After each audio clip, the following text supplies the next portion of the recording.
Oi pessoal, tudo bem? Hoje nós iremos falar então da minha pior leitura de 2023. Ali nas últimas semanas de dezembro já estava finalizando algumas leituras, sobrou um espacinho de tempo para um livro pequeno. Fui olhar na minha estante e encontrei então Galateia, da Madeline Miller. Esse é um livro que eu comprei em uma das promoções da Amazon, paguei bem baratinho, acho que foi R$ 15. E adquiri porque eu já havia lido dois livros dessa mesma autora, o primeiro sendo A Canção de Aquiles e o segundo Circe. E foram livros que eu gostei, então eu até comentei nos meus melhores ali, no meu ranking, na verdade, de 2023, falei positivamente de ambos os livros, foram livros que me deram vontade de ir para as obras originais, por conta disso estou lendo Ilíada, por sinal. Então pensei, poxa, né, um terceiro livro da autora talvez seja legal, talvez seja na mesma pegada dos outros. E qual não foi a minha decepção ao ler este conto? E do que se trata esse livro, né? Ele é um conto, então ele é um livrinho aqui que tem nem 100 páginas, sendo que ele tem muitas ilustrações, então ele tem 100 páginas, mas com muitas imagens. São imagens feitas de uma autora específica, eu não vou lembrar o nome dela, mas são artes bonitas, contudo não faz muito meu gênero de desenho, né? Me parece um desenho muito vetorizado, mas não sou crítica artística, nem sei se esse é o termo correto para usar, mas não é o tipo de desenho que acaba me atraindo tanto. Nesse conto aqui, a Madeline Miller vai fazer um reconto da história do Pigmalião. E se tem uma coisa positiva que eu posso tirar desse livro aqui, e eu acredito que é a única, é que isso me fez entrar em contato com o texto original do Ovídio, que consta no livro de Metamorfoses, que ele vai contar então a história de Pigmalião. Mas é uma história que não tem nada a ver aqui com o reconto da Madeline Miller. Eis que vamos então para o nosso tão querido reconto aqui da Madeline Miller. Ela vai se inspirar então nesse conto do Ovídio. Nessa história aqui a gente vai encontrar a Galateia já transformada em mulher. Então a gente tem aquele momento, né, no mito original que ela se torna mulher, então isso daqui seria a continuação, né? O que acontece depois que ela se tornou uma humana. Ela aqui está então encarcerada, está num lugar onde ela é cuidada por enfermeiras, por médicos, ela vive realmente presa. Eles adornam ela, arrumam ela para quando o Pigmalião vai encontrá-la, para usá-la, se é que vocês me entendem. Então ela tem que estar sempre bem cuidada, sempre bonita e ao mesmo tempo sempre domada. Ela então foi reclusa, ela não tem contato com a sua filha, com a Paphos, e ela já tentou fugir daquele lugar ali outras vezes, não conseguiu. O desdobramento da história é que ela vai conseguir fugir, ela vai até a casa do Pigmalião, encontra sua filha, ele vê que ela fugiu, corre atrás dela, ela se joga ao mar, ele vai atrás dela, né, para pegar ela, para trazer ela de volta. Ela abraça ele, né, gruda ele ali dentro dos braços. No que ela entra em contato com a água, ela começa a petrificar. Então ele fica preso dentro daquela estátua de mármore, porque ela volta a ser uma estátua e vai ser ali, né, assassinado por conta dela ser uma pedra, né, ter se tornado uma pedra e ir para o fundo do mar. Então esse é o reconto e de certa forma é a vingança dela final contra o Pigmalião, porque ela volta a ser aquilo que ele um dia criou e ele é assassinado pela sua própria criação. Em termos gerais, a ideia pode ser legal, mas ela é extremamente mal executada. É uma história vulgar, é uma escrita chula. Tem uma parte aqui que eu gostaria de ler para vocês, que representa exatamente aquilo que eu considero aqui como errado nesse livro, né? Então ela vai falar assim, ela tá comentando, né, da enfermeira que cuida dela e que mantém ela presa. A essa altura, ela estava um pouco agitada, porque era a segunda vez que eu mencionava a pedra. Isso significava fofoca para as outras enfermeiras e um motivo indiscutível para falar com o médico.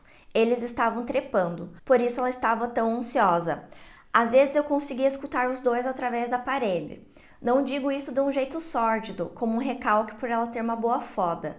Se é que era boa, porque eu não saberia afirmar. Então assim, qual que é a necessidade de falar que eles estavam trepando e que eles tinham uma boa foda? extremamente desnecessário. Para mim é um desrespeito com o conto original. Se você quer trazer o cara como malvado, como uma relação abusiva que o cara estava tendo, beleza, é o teu direito. Mas a forma com que você faz isso precisa ser minimamente respeitosa e é totalmente desnecessário porque não agrega nada no livro. Essa escrita não agrega história, não agrega narrativa. Tem diversas formas de você dizer que você está em uma relação abusiva sem você recorrer a palavras chulas que novamente não estão trazendo nada de novo e não estão agregando nenhuma camada para a leitura. Então assim, qual é o objetivo? Qual é o seu ponto, né, em trazer isso? Tanto que eu li isso daqui e eu comecei a tentar lembrar como que foi a minha experiência de leitura, tanto com a Canção de Aquiles quanto a de Circe, porque eu não lembro de ser dessa forma. Talvez isso daqui tenha me feito repensar o quanto que eu gostei dos outros livros, porque é impossível você ler isso daqui e você gostar. Ah, é um reconto que vai fazer alusão às relações abusivas. Beleza, em Circe a gente tem relações abusivas, elas não são representadas dessa forma, pelo menos pelo que eu me lembro. E isso daqui traz uma banalização daquilo que está acontecendo no livro. Então, ela está escutando, então aquilo dali faz parte do imaginário dela, o que não condiz com um reconto que ainda se passa numa época medieval, numa época mitológica, que é onde isso daqui foi escrito inicialmente por Ovídio. Então, não corresponde, não diz respeito ao mesmo universo. Então, se você se propõe a trazer um reconto, faça recontando a história, traga outros elementos, mas respeite os elementos iniciais da obra, que minimamente é a linguagem utilizada. Não precisa ser a linguagem rebuscada, mas faz parte do imaginário coletivo que a gente tem dessas histórias, uma escrita mais condizente com aquilo que a gente está entrando em contato, que é uma mitologia. Você pode sim falar de relações abusivas porque a gente vê isso acontecendo em outras histórias. Se você vai para Ilíada, você vê o quanto eles saqueavam, o quanto eles aprisionavam as mulheres, isso está ali, mas não está da forma com que está aqui, escrito de forma tão chula e que é depreciativa, de certa forma, do que está acontecendo no livro. Se já estava ruim, aqui no final do livro tem uma escrita, né, da Madeline Miller. Ela faz um pós-fácil explicando do que ela escreveu, né, e por que ela contou essa história. Ela fala que eles não fazem parte, né, do mesmo, esse livro aqui não faz parte do mesmo universo da Canção de Aquiles e de Circe, o que faz sentido porque Pigmalião é um mito romano e não grego, mas tudo bem, né, não vou entrar nesses pormenores aqui. E ela escreve o seguinte sobre o Pigmalião. Quanto a Pigmalião, aceitei-o exatamente como o vídeo retratou. O termo incel, os celibatários involuntários, não estava em ampla circulação quando escrevi esse livro, mas Pigmalião certamente é um protótipo. Mas essa é a marca de um bom mito de origem, um oceano tão vasto que se estende através dos séculos. Então, assim, ela coloca o Pigmalião como incel, que é um termo super novo, recorrente, né, nas nossas discussões. Eu fui pesquisar o significado de incel, tá? Eu não tô querendo aqui entrar num aspecto político, ideológico, feminista ou machista. Mas como ela usou exatamente esse termo, eu fui pesquisar e é um termo, obviamente, americano e ele traz o seguinte significado: um membro ou grupo de pessoas na internet que são incapazes de achar parceiros sexuais apesar de sua vontade e que expressa ódio sobre as pessoas que culpam por isso. Então, assim, ela vai pegar o Pigmalião, um cara que foi apresentado em um mito lá do Ovídio, em Metamorfoses, e sabe Deus que ano, para comparar com o homem moderno que tem repúdio às mulheres. Qual que é a lógica disso? E quando ela me fala ainda que essa é a marca de um bom mito, um oceano tão vasto que se estende através dos séculos. Cara, então assim, você consegue pegar qualquer mitologia, qualquer mito e trazer para os tempos modernos se você distorcer tudo que está escrito. É super simples fazer isso, é pegar qualquer história, trazer uma interpretação da sua própria cabeça, que ele vai ressoar até os dias de hoje, porque você está pegando algo, está distorcendo para uma realidade atual.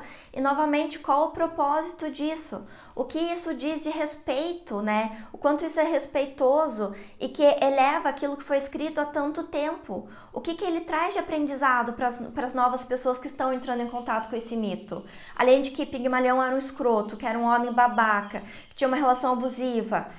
tem forma de você trazer isso que não são tão escrachadas, que vai realmente trazer uma reflexão, não falar que a enfermeira estava fodendo com o médico. Qual que é o propósito disso? O que que a gente está tirando de mensagem? O que que a gente está agregando disso para nossa vida? Para minha, foi absolutamente nenhum. Minto.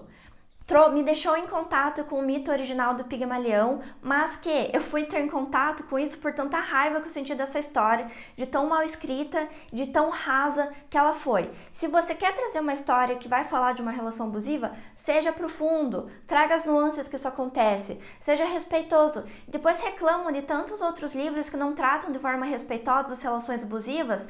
E o que a Madeline Miller fez aqui? Absolutamente a mesma coisa. Mas não, é porque é uma história que é do exterior, que é norte-americano, que vai trazer uma visão diferente, porque aquilo que é de fora é mais legal. Tá, mas e o que a gente aprendeu com isso? Que ela vai se matar por conta de uma relação abusiva e que, em consequência disso, vai assassinar o próprio abusador? É isso que a gente está tirando de mensagem? Eu espero que não. Pigmalião, ele tem origem então na mitologia romana de Ovídio. Ele era um rei que reinava ali na ilha de Chipre, que também era escultor e se apaixonou por uma das suas esculturas. Ele não gostava das mulheres que tinham ali na época. Ele considerava que essas mulheres eram muito libertinas ou promíscuas e naquela época eram chamadas de cortesãs. Ele achava então que não tinha nenhuma mulher que atendesse aos seus requisitos básicos ali para construir uma relação, para contrair matrimônio. Tanto que ele vai então esculpir, a partir do seu mundo de ideias, do seu mundo ideal, essa estátua linda, maravilhosa, que vai representar então a pureza, o suprassumo da beleza e aquilo muito intocado. Ele se apaixona então por essa estátua, ele beija essa estátua, enche ela de anéis, de colares, como as mulheres na época usavam, querendo que ela tomasse viva, querendo que ela deixasse de ser aquela peça de mármore frio. Chega num dia lá que tem umas festividades para a deusa Vênus. Essa deusa escuta então o clamor de Pigmalião, pedindo, né, que ele encontrasse uma parceira, né, que fosse tão linda quanto a de mármore. Vênus, não encontrando ninguém que se comparasse àquela escultura que ele fez, transformou então essa escultura em humana, né, uma mulher humana. Então Pigmalião, quando vai beijá-la mais uma vez, ele percebe que ela está quente, que a sua pele está macia, não dura como mármore antes. Ela ruboriza quando ela se vê sendo beijada por ele e eles se apaixonam perdidamente. Ela se ruboriza, né? Então esse é um contraste com as mulheres da época, que não tinham, né, esse rubor, não tinham essa timidez por conta, né, de serem pessoas, mulheres um pouco mais vividas, se é que a gente pode dizer dessa forma. Eles então acabam tendo uma filha, Pafos, que deu o nome à ilha. O nome Galateia, né, não é encontrado no texto original do Ovídio. Ele é um nome que se deu nas representações artísticas mais modernas. Então, é um nome que a gente não encontra, por exemplo, no texto original do Ovídio, que foi o que eu fui atrás depois ler para ver se era de acordo com o que a editora apresenta aqui no livro de Galateia. Interpretações possíveis desse mito de Pigmalião. O primeiro, né, o que é o mais evidente, eu acredito que é o culto à beleza e culto à pureza, à castidade da mulher, porque tem esse aspecto, né, de que ele não queria ficar com as mulheres da época, ele opta pelo celibatário, né, porque ele não encontra ninguém que vá atender os seus requisitos. E um outro tema aqui que é muito importante, que ele é debatido até mesmo na psicologia, apesar de eu não ter estudado isso na faculdade, mas eu encontrei isso na minha pesquisa sobre o livro, é essas profecias de autorrealização, né? Então ele quer tanto que ela vire humana, ele projeta tanto o seu interior que ela acaba virando humana, né? Então na psicologia, né, nos meus estudos que eu encontrei, ele fala muito de que a gente quer tanto, a gente age tanto, né, de uma forma que a pessoa acaba se portando daquela forma que a gente espera. Isso pro lado positivo quanto pro lado negativo. Em uma das situações que a gente vê muito isso são pessoas que, por exemplo, acham que vão ser traídas e tratam tanto aquela pessoa amada, né, como traidor, como aquela pessoa indigna de confiança, que em algumas situações essa pessoa acaba traindo mesmo, né? Então ela cria ali um ambiente que acaba justificando, acaba corroborando aquele pensamento inicial dela, que é uma profecia autorrealizável, que ele tem inspiração, então, né, esse tipo de raciocínio, esse tipo de análise no mito de Pigmalião. Outro ponto que é bem interessante a gente pensar aqui é o amor, né, à própria arte. Então, o Pigmalião, ele tem uma adoração ao seu próprio trabalho. Então, ninguém pode fazer nada melhor do que ele, né? Então, se ele for se apaixonar por algo, vai ser por aquilo que ele mesmo criou. Então, é quase um mito do Narciso, né? Ele se apaixona por ele mesmo porque a sua arte é um produto da sua imaginação e do seu interior. Então, também é uma chave de interpretação possível aqui para esse mito. Ele fala também sobre a perdição moral vivida na época, já que ele considera que essas mulheres eram impuras, né? Que não eram mulheres dignas de contrair uma relação com ele. E isso é um pouco sensível, isso é um tema delicado, obviamente. E um outro ponto que eu queria trazer também, que é um pouco perigoso, que é essa percepção de que a gente pode moldar o nosso mundo, a nossa volta, com base naquilo que a gente considera que é o ideal. Porque ele acabou criando, né, o mundo dele, que atendesse às suas expectativas, e o quanto que isso acaba despersonalizando as outras pessoas e acaba tendo também um juízo de valor em um aspecto de demérito daquelas pessoas que rodeavam ele. Bom, esse é o conto original, o mito original de Pigmalião. Gente, por hoje é isso, não vou me estender mais, eu acho que vocês entenderam o meu ponto. Vou deixar o link aqui caso você queira fazer o desprazer na sua vida de comprar este livro. Mas se você quiser adquirir outras coisas para sua casa, vou deixar também aqui o link da Amazon, que é um link comissionado. Vocês compram, eu ganho uma pequena comissão e vocês não pagam mais nada por isso. Eu espero que vocês tenham assistido até aqui essa minha indignação. Não esqueçam de curtir, de compartilhar e de comentar o que vocês acharam desse vídeo também aqui embaixo para a gente continuar essa nossa conversa. E a gente se vê no próximo vídeo.